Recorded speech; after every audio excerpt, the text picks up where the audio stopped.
Very good morning to all of you. So, students, today we are going to cover the next topic, which is about remedies for breach of contract.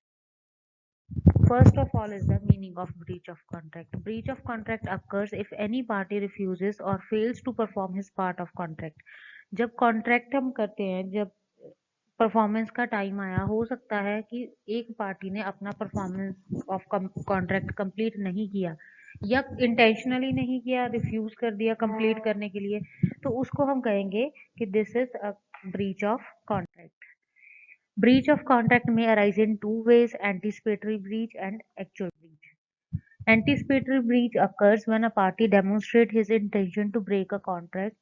Vocal or written confirmation is not required. Failure to perform an obligation in a timely manner can result in breach. By declaring an anticipatory breach, the counterparty may begin legal action immediately rather than waiting until a contract's terms are actually broken. तो anticipatory breach में ये होता है कि जरूरी नहीं है कि आपको रिटर्न में देना है कि you are not performing a particular part of a contract. उसमें क्या है कि एक पार्टी ने within the particular time frame अपनी ड्यूटी कंप्लीट नहीं की. जब वो अपनी duty within the time frame complete नहीं करते तो ऑटोमेटिकली कॉन्ट्रैक्ट जो है वो ब्रीच हो गया from the side of that party. जैसे एग्जांपल दिया यहाँ पे, Rajesh agrees to marry Shantana. Before the date of marriage Rajesh heard that Shantana going to marry Sudharam. ठीक है, तो बिफोर द डेट ऑफ मैरिज उसको पता चल गया कि जो शांतना है she is going to marriage, getting married with some another person, तो ऑटोमेटिकली कॉन्ट्रैक्ट जो है वो ब्रीच हो गया.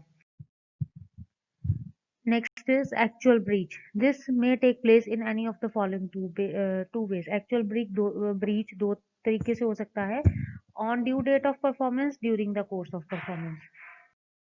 Next is on due date of performance. If any party to contract refuses or fails to perform his part of the contract at the time fixed for performance, मतलब जो time था, जो date fix की गई थी contract perform करने का, उस डेट पे किसी पर्टिकुलर पार्टी ने अपना पार्ट ऑफ ड्यूटी है जो कंप्लीट नहीं किया.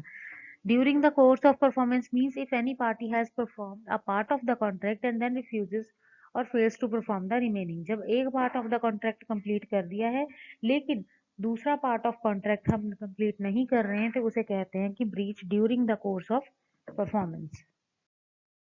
Next is remedies for breach of contract. अब क्या क्या लीगल रेमेडीज हो सकती हैं, क्या नतीजे निकल सकते हैं कॉन्ट्रैक्ट अगर ब्रीच हो जाता है. A legal remedy is a court order that seeks to uphold a person's right or to redress a breach of the law. When one party breaches a contract, the other party may ask a court to provide a remedy for the breach. The court may order the breaching party to pay money to the non-breaching party. इसका मतलब ये है कि जब एक party ने अपना part of obligation complete नहीं किया, ठीक है, या एक पार्टी ने धोखा किया, दूसरे के साथ कॉन्ट्रैक्ट तोड़ दिया, तो जो एग्रीव्ड पार्टी है जिसका नुकसान हुआ है वो कोर्ट के पास जा सकते हैं और अपने डैमेजेस क्लेम कर सकते हैं. Types of damages: suit for recession हो सकता है, कॉन्ट्रैक्ट तोड़ने के लिए हम कोर्ट केस कर सकते हैं, या हमें कोई डैमेजेस हो गए उसके लिए सूट फॉर क्वांटम मेरिट हो सकता है, specific performance and suit for injunction. First is suit for rescission. The term rescission refers to the cancellation of contract. In such case, if one party has broken his contractual relation, the other party may treat the breach as discharge and refuse to perform his part of performance. Thus, in case of rescission of contract, the aggrieved party or injured party is discharged from all the obligations of the contract. So, जब जो aggrieved party है, अब एक party ने अपनी part of duty complete नहीं की, तो जो दूसरी पार्टी है जिसे हम कहेंगे एग्रीव्ड पार्टी, ठीक है, जिसको नुकसान हुआ है, उनकी कोई ऑब्लिगेशन नहीं रह जाती बाद में कि वो अपनी कोई पार्ट ऑफ ड्यूटी कंप्लीट करे, और वो डैमेजेस भी क्लेम कर सकते हैं दूसरी पार्टी से. Next is under the following cases the court में रिफ्यूज टू ग्रांट रिसेशन. कई बार कोर्ट ये कह देता है कि इस केसेस में हम कॉन्ट्रैक्ट को रिसाइंड या कैंसल नहीं मानते. First is the parties can not be restore to original position due to circumstances. मतलब अब कॉन्ट्रैक्ट पे इतना काम हो चुका है कि पार्टीज का जो नुकसान है ना उसकी भरपाई नहीं की जा सकती किसी भी तरीके से, ठीक है, तो फिर कॉन्ट्रैक्ट को बीच में नहीं छोड़ा जा सकता. कोर्ट ये कहेगा कि अब आप जैसे मर्जी करके ये कॉन्ट्रैक्ट को कंप्लीट करो. The party has acquired right in good faith and value during sustenance of contract. एक पार्टी ने अपना पूरा ईमानदारी से काम किया है, जब दूसरी पार्टी का अपना परफॉर्मेंस कंप्लीट करने का टाइम आया तो वो पीछे हट गए, तो उस टाइम पे भी कोर्ट ये कह सकता है कि नहीं, आप कॉन्ट्रैक्ट ये पूरा कंप्लीट करो। Only a part of contract is रिसाइंडेड and this part cannot be separated from rest of the contract. या ऐसा हुआ है कि आप पूरा कॉन्ट्रैक्ट कैंसिल नहीं कर रहे हो, उसका एक पार्ट जो है वो खत्म कर रहे हो, लेकिन वो एक पार्ट खत्म करने से जो अपने बाकी परफॉर्म किए हैं पार्ट वो भी इनकम्प्लीट रह जाएंगे। उस कारण कोर्ट ये कह सकता है कि आपका कॉन्ट्रैक्ट रिसाइंड नहीं किया जा सकता, कैंसिल नहीं किया जा सकता। If a person right fully resigned, he is entitled to compensation for any damage which he has sustained though non-fulfillment of the contract by the other party। या फिर जो पार्टी है जिसने अपना काम पूरा कंप्लीट कर लिया है, जिसको धोखा मिला है दूसरी पार्टी से, जो एग्रीव्ड पार्टी है, वो अपने डैमेजेस क्लेम कर सकती है दूसरी पार्टी से कि आपकी नॉन परफॉर्मेंस के कारण या आपका ये कॉन्ट्रैक्ट कैंसिल करने के कारण हमें ये नुकसान हुआ है, तो आप नुकसान की भरपाई करो। जैसे कि यहाँ पे एग्जाम्पल दिया है, a contract to supply 10 kg of tea leaves for ₹8,000 to be on 15 June. A ने बी के साथ कॉन्ट्रैक्ट किया है कि 15 जून को वो उसे 10 kg of tea leaves supply करेगा for 8,000। If A does not supply the tea leaves on the appointed day, B need not to pay the price. अगर ए उसे उस दिन टी लीव्स नहीं सप्लाई किया था, ठीक है, तो बी को कोई जरूरत नहीं है पैसे पे करने की। बी में treat the contract as rescinded, या तो वो खुद ही ये मान सकता है कि उसने मुझे टी लीव सप्लाई नहीं किए, ठीक है, मेरी तरफ से कॉन्ट्रैक्ट खत्म हो गया, वो अपने घर चुपचाप बैठ सकता है।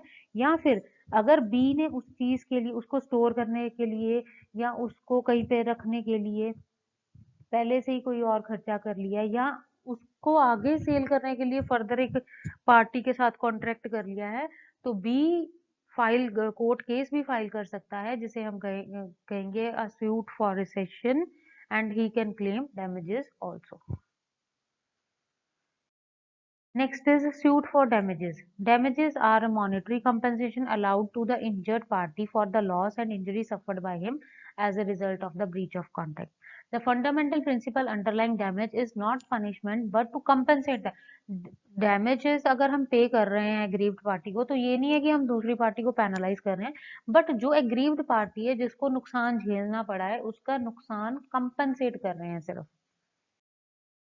Rules regarding damages. Damage must naturally arise in the usual course of things for such breach, that is, the damage must be proximate or direct consequences of the breach. Damage जो हुआ होना चाहिए that is due to the result of breach. Contract को तोड़ने के कारण दूसरी party को नुकसान होना चाहिए।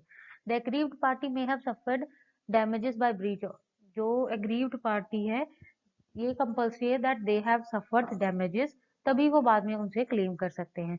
Damages are awarded to compensate the loss caused by a party but not to punish. दूसरी पार्टी को हमने पनिश नहीं करना है उनसे डैमेजेस क्लेम करके, बट सिर्फ जो है वो लॉस को कंपनसेट करना है। Amount of damages can be decided at the time of agreement by the mutual consent. तो अमाउंट ऑफ डैमेजेस पहले ही डिसाइड किया जाता है जब जिस टाइम पे हम कॉन्ट्रैक्ट करते हैं, कि इन केस अगर दोनों पार्टीज में से कोई पार्टीज अपनी ड्यूटी परफॉर्म नहीं करती, तो एग्रीव्ड पार्टी को कितने डैमेजेस पे किए जाएंगे ये पहले ही डिसाइडेड किया जाता है। For example, like Mr. A to pay 3 lakh to Mr. B on 1st April. Mr. A does not pay the money on that date. Mr. B is unable to pay her debts and suffer a loss. Mr. A is liable to pay B principal amount and also interest on it, ठीक है। तो mister A ने B को पे करना था ₹3 लाख 1 अप्रैल को, लेकिन मिस्टर ए ने पे नहीं किया, तो बी ने आगे फर्दर जो अपने बिजनेस के लिए डेट्स पे करने थे, पेमेंट्स करनी थी, ठीक है, वो बी नहीं कर पाया, जिसके कारण बी को भी लॉस हुआ। तो जब ए पे करेगा वो प्रिंसिपल अमाउंट भी पे करेगा, प्लस जो बी को लॉस हुआ उसकी भरपाई भी करेगा, या जितना टाइम उसने एक्सटेंड किया उस टाइम पीरियड का इंटरेस्ट भी पे करेगा। Next is suit for quantum meruit. Quantum meruit का मतलब होता है it means as much as earned और in proportion to the work done. मतलब जितना काम, अगर कॉन्ट्रैक्ट हमने पार्ट्स में डिवाइड किया हुआ है, तो जितने पार्ट ऑफ कॉन्ट्रैक्ट कंप्लीट हो गया है, जितना काम कंप्लीट हो गया है, उतना पैसा हमें पे करना पड़ेगा to the another party. Right to quantum merit literally means a right to claim the compensation for the work already done. जैसे इसमें एग्जाम्पल दिया है, mister A engages mister B a contractor to build a 3 storeyed house. 3 storeyed house बनाने के लिए ए ने B के साथ कॉन्ट्रैक्ट किया। After a part is constructed, A prevent B from working on it. B the contractor is entitled to get reasonable compensation for work done under the doctrine of quantum meruit in addition to the damages for breach of contract. तो कुछ काम करवाने के बाद ए ने B को कहा कि अब आप मेरे घर पे कंस्ट्रक्शन का काम बंद कर दो। तो बी क्या क्या क्लेम कर सकता है? पहले तो जितना उसने काम किया उतने काम के लिए पैसा क्लेम कर सकता है, जिसको हम कहेंगे the rule of quantum meruit, payment according to the work done. Next, उसके बाद जो उसे इमीडिएटली काम छोड़ना पड़ा, जिस टाइम अब उसे नया काम फिर से ढूंढना पड़ेगा, इमीडिएटली काम छोड़ने के कारण जो उसे डैमेजेस हुए, वो डैमेजेस भी वो क्लेम कर सकता है।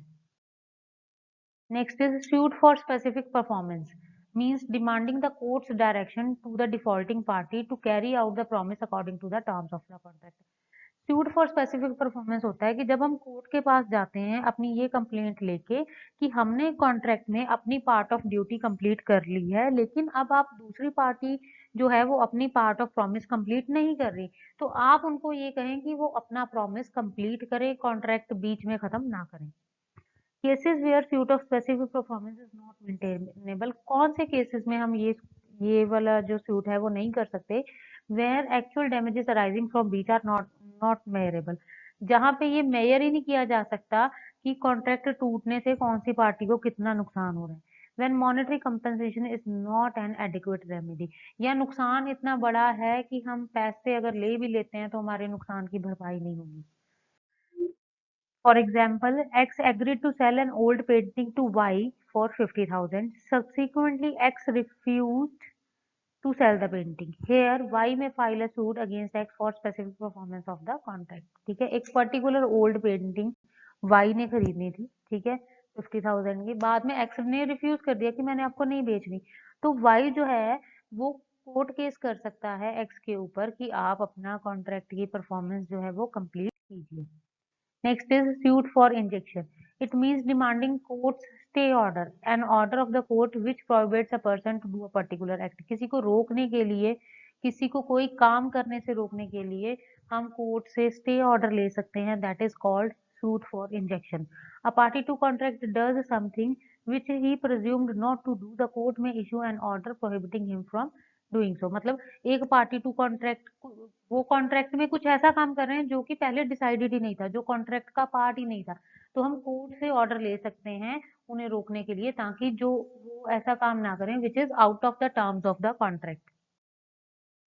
For example, a singer contract with B, the manager of a theater, to sing at his theater for 1 year and to abstain from singing at other theaters during the theater.